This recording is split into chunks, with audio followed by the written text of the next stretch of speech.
1, 2, 1, 2. Salut Luma. Speedon, c'est la 5e année. C'est un week-end où il y a plein de joueuses et de joueurs trop forts qui viennent terminer des dizaines de jeux vidéo le plus vite possible pour la bonne cause, collecter des dons pour Médecins du Monde. Pourquoi est-ce que c'est cool le speedrun? C'est très cool à regarder en tout cas. À pratiquer, c'est une autre affaire. C'est très obsessif-compulsif. C'est une bataille interne. On essaie de battre son temps. Quand on est dedans, c'est très prenant également. Il y a de plus en plus de monde qui nous suit. Les dons sont de plus en plus importants. Cette année, on est dans une salle de 2500 personnes. On va être suivi aux États-Unis, au Japon, en Allemagne. Le programme n'a jamais été aussi dense, même la nuit et en matinée, on a des dingueries tout le temps. Je pense qu'un des trucs qui va marquer, ça va notamment être Mario 64, les yeux bandés, évoluer dans un jeu en 3D sans rien voir. Ça va être un gros moment, je pense. Ouais. Ce qui est important à avoir en tête, c'est la notion de se faire plaisir, de réfléchir aussi. Sur scène, on a tout de suite parlé politique et situation mondiale critique, oui, notamment au niveau des États-Unis, mais aussi dans d'autres pays d'Europe, dont la France. Justement, des aides humanitaires et des aides aux ONG qui sont massivement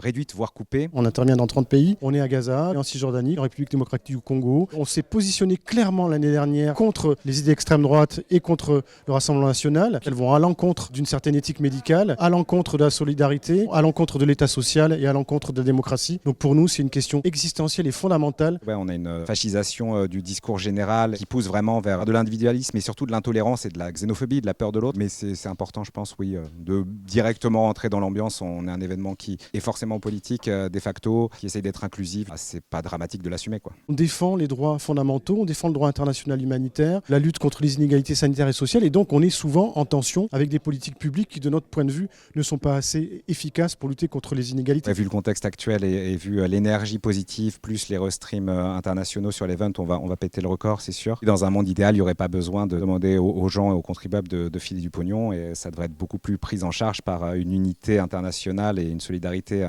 qui devrait être, entre guillemets, au goût du jour, mais on en est très loin, donc ça restera un doux rêve pour l'instant.